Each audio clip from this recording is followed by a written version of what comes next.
Hey, what's up, everybody? It's just Charles Sabanz to welcome you guys to another episode of the DREAMERSPRO show, where we cover everything from sports, hot topics, classic debates, entertainment, and we give you guys a fresh perspective on things and how we see them.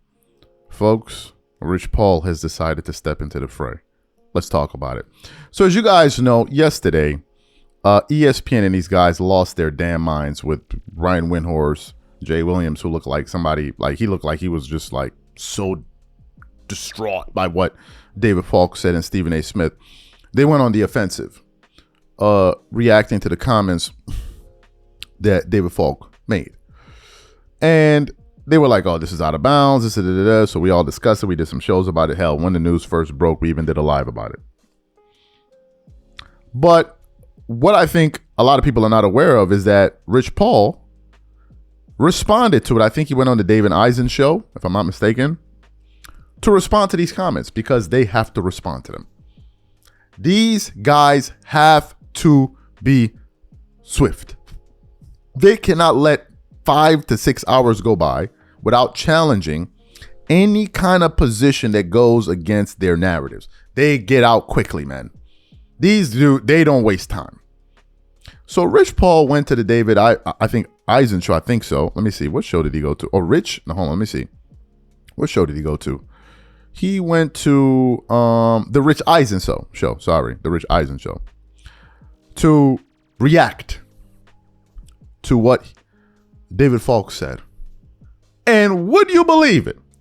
That in the midst of him responding to this, Rich Paul, as LeBron fans love to do, throws out the race card against Jordan's agent as to why he said what he said, for not having LeBron ranked in his top 3, having Kobe and these guys ranked ahead of him, and him cherry picking or whatever it is to win a championship. So I'm like, who's surprised by this? This is what LeBron fans do. But before we even get into what Rich Paul had to say, today's video is brought to you by our sponsor, Prize Picks. Prize Picks is America's #1 daily fantasy sports with over 10 million members. Prize Picks makes it easy to get real money action on the sports and players you love. You pick more or less on at least 2 for a shot to win up to 100 times your cash. For example, this week on Prize Picks, I'm looking at the upcoming NBA schedule and selecting Stephen Curry for more than 29 points and Kevin Durant for more than 27 points and Anthony Davis for more than 12 rebounds and Luka Doncic for more than 8 assists. If you're like me and you like to play it safe, you'll love Prize Picks' new feature, Flex Plays. It's the safest way to play. You can still cash out even if your lineup isn't perfect. Plus, you can double your money even if one of your picks doesn't hit. On top of this, Prize Picks puts their members first, so all withdrawals are fast, safe, and secure. When my picks hit, I can get my money as quick as in 15 minutes. So download the Prize Picks app today and use code CLNS to get $50 instantly when you play $5. That's code CLNS on Prize Picks to get $50 instantly when you play $5. You don't even need to win to receive the $50 bonus. It's guaranteed.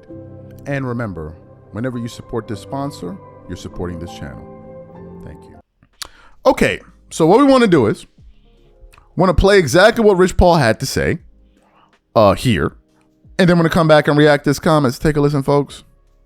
David Falk said something the other day about LeBron cherry picking, and they was talking about it this morning. And I'm like, that's interesting to use the term cherry picking when, if we're going to make a fruit basket here, maybe I'll sing you one after I leave for having me on the show. Thank you, Rich. But the careers of the LeBron and Michael Jordan, it's not apples and apples for a number of reasons. But the cherry picking terminology of it all, coming from someone who literally had John Thompson, Dean Smith, and Mike Krzyzewski supporting his business, putting superstar athletes in his lap. I think he was part of the Cherry Clan. My dad used to sell that candy back in the day. I just thought that was very unfair and a little beneath David Falk for a number of reasons. And so we can't have revisionist history, and we all want to just determine who's the GOAT and who's the best and so on and so forth. But I just thought that was a little beneath David, to say that, and I'll table that there. But, Well, because we were going to bring that up, and for those who might not know what Rich is referring to, is a Sports Business Journal quote from the longtime agent of Jordan saying, "I really liked LeBron, but I think if Jordan had cherry picked what teams he wanted to be on and 2 other superstars, he would have won 15 championships." And again, when you look at that, right?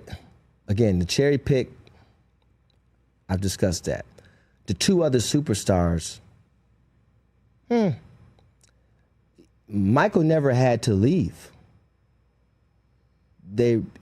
Michael's never been the underdog in any finals. Not one time. Michael never had a 24-hour, 365 news cycle.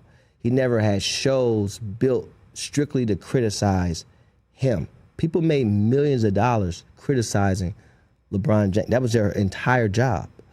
And when you talk about the difficulty of it all, Michael played for Dean Smith, Michael played for Phil Jackson, and Michael had Jerry Krause.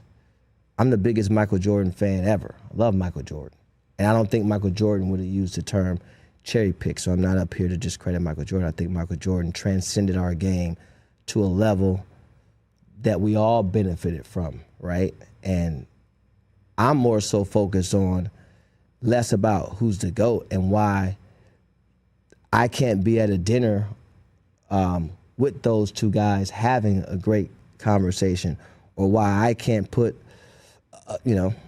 a little bit of the money that I've earned into a fund that those 2 guys have formulated so we can be a part of the deal flow from the Blackstones and the Apollos and the Andreessen Horowitz and things of that nature. Mm-hmm. And I think that those type of comments is also the reason why people that look like me in my community always think there can only be one king. So you heard Rich Paul. There must be a racial element to it. That's the reason why. They're jealous of a black man like me and a black man like LeBron James and everything that he represents and the player empowerment and the power that we wield. And therefore, they have an issue with it. That's the reason they go out there and say these things about LeBron James. Oh, yes. That's why. It can't just be that they don't think he's that great, right? Oh, no. It's the race car. It's because he's black. Do you know the craziest part about this? Do you know the craziest part? LeBron fans throw out the race card not only at white people. White people, if y'all feeling like y'all don't feel bad. They throw it out at black people too. Oh, yes, they do. They'll throw it out like Rich Paul just did it because, I'm in power and maybe they're jealous of what LeBron has built, blah, blah, blah.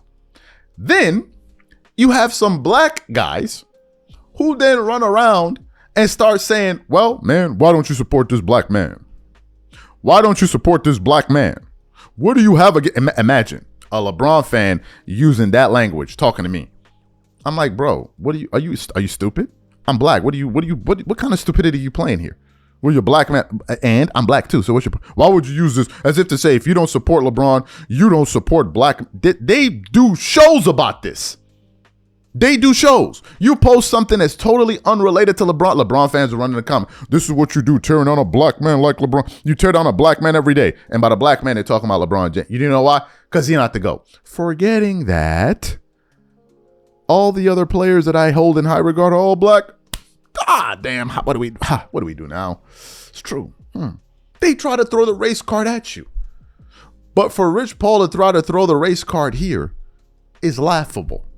So, what my question is now, all the people that like to say, oh, this guy is race baiting, that guy is Rich Paul race baiting?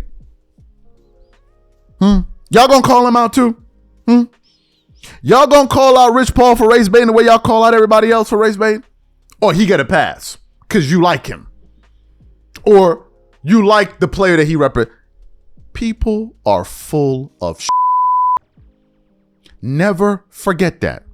At the very end, people are full of shit. People will act sanctimonious in one hand over here. Oh, I'm holier than thou and this and this and this. Look at this. Blah, blah, blah, blah, blah, blah. And on the other hand, be doing the same thing that they complaining about. And the only fan base that has done this is LeBron James fans. They're the only ones that accuse black content creators for not liking LeBron because he's black. But yet they're black and their favorite players are what? Black. And then the irony in all of this is they will be the ones that do what? Attack black athletes. Think about it. Who has ruined the reputation of more black NBA players than LeBron fans? Who? We need to name some names. Look at what Chris Bosh went through when he played with LeBron. Look at what Kyrie Irving went through when he played with LeBron. Look at what all of these other stars that play with him went through when they played. Look at Darvin Ham. Look at all the stuff they said about Russell Westbrook. They not black, right? They not black. I thought so. You must never, ever take a LeBron fan seriously. You must never. Why? Because all they do is sit up there and twerk it up and rub honey all over each other's bellies and holler and scream. They literally lock themselves in a room with jars of honey, spreading each other's ass cheeks like the tip drill video, and running and swiping credit cards through each other's butt cheeks. This is what they do. Hollering with LeBron highlights playing in the background. This is what they do. A bunch of twerking ass zealots just attacking people with honey. They can't be stopped. They won't be stopped. These damn LeBron fans. Now it's the race card. Just imagine.